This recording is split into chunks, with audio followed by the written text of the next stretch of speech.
मेरा नाम अनवर सुल्तान है और आज मैं ऑक्सीडाइजिंग एजेंट के बारे में आपको एक्सप्लेन करूंगा। लास्ट टाइम मैंने रिड्यूसिंग एजेंट का बताया था। रिड्यूसिंग एजेंट हेडिंग में ही है, जिस तरह एजेंट जो हेल्प करे, तो रिड्यूसिंग एजेंट जो रिडक्शन में हेल्प करे। तो जिस तरह प्रॉपर्टी एजेंट होता है, प्रॉपर्टी में हेल्प करता है। कस्टम एजेंट है, कस्टम में हेल्प करता है।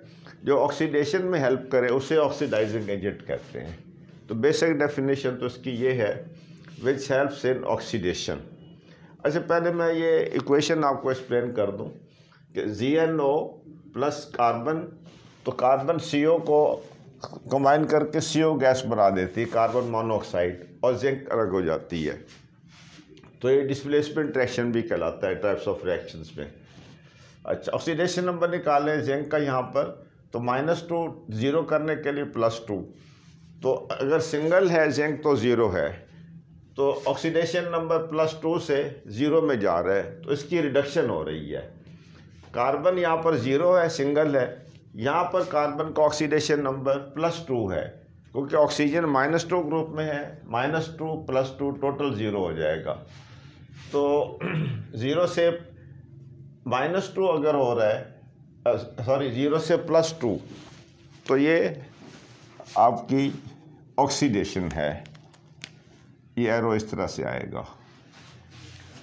Increase in oxidation number is called oxidation, decrease in oxidation number is called reduction. तो ये पूरा रिएक्शन जो है रिडॉक्स रिएक्शन कहलाएगा, because oxidation and reduction both are taking place simultaneously. अच्छा, अब आए ऑक्सीडाइजिंग एजेंट की डेफिनेशन की तरफ। नंबर 1, जैसे हेडिंग में है, एजेंट जो हेल्प करे ऑक्सीडाइजिंग ऑक्सीडेशन में, which helps in oxidation itself it is reduced. आपने देखा इसमें जिंक ऑक्साइड जो है, अच्छा जिंक ऑक्साइड आपका ऑक्सीडाइजिंग एजेंट है। अगर फ़र्ज़ किया कार्बन रिएक्ट कर रहा है इससे ZnO से, तो CO बन रहा है, तो इसकी ऑक्सीडेशन हो रही है। तो ऑक्सीडेशन किसकी वजह से हो रही है? जिंक ऑक्साइड की वजह से। अगर ये जिंक ऑक्साइड ना होता फिर ऑक्सीडेशन नहीं होनी थी। तो zinc oxide is oxidising agent, तो इटसेल्फ इट इज़ रिड्यूस्ड। इसकी ऑक्सीडाइजिंग एजेंट की अपनी रिडक्शन होती है, +2 से ये ज़ीरो में जा रहा है। दूसरी डेफिनेशन ये है। तीसरी definition, its oxidation number is decreased. यहाँ पर +2 था तो ये ज़ीरो हो गया। तो oxidising agent is a substance which oxidation number is decreased. ये तीसरी डेफिनेशन हो गई। चौथी डेफिनेशन है लूजेज ऑक्सीजन। यहाँ पर ऑक्सीजन साथ ही ऑक्सीजन इसने लूज कर दी है, जिंक में चेंज हुआ है।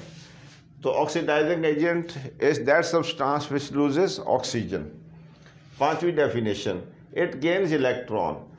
+2 से ये ज़ीरो में गया है, तो +2 अगर आप लिखें तो -2, 2 इलेक्ट्रॉन पर नेगेटिव चार्ज होता है। 2 इलेक्ट्रॉन जब गेन करेगा तो ये ज़ीरो हो जाएगा। इसलिए इस वजह से इसकी ज़ीरो हुई है, because zinc has gained electron, zinc has lost electron. इसने इलेक्ट्रॉन गेन किए हैं, लूज नहीं, इलेक्ट्रॉन गेन किए हैं। तो 2 इलेक्ट्रॉन इसने गेन किए हैं, इसलिए ज़ीरो हो गया है। तो ये मैं दोबारा एक्सप्लेन कर दूं कि +2 से जब ज़ीरो में जा रहा है तो इलेक्ट्रॉन इसने -2 इलेक्ट्रॉन गेन किए हैं, तो ज़ीरो हुआ है। तो oxidising agent is that substance which gains electron during the chemical reaction.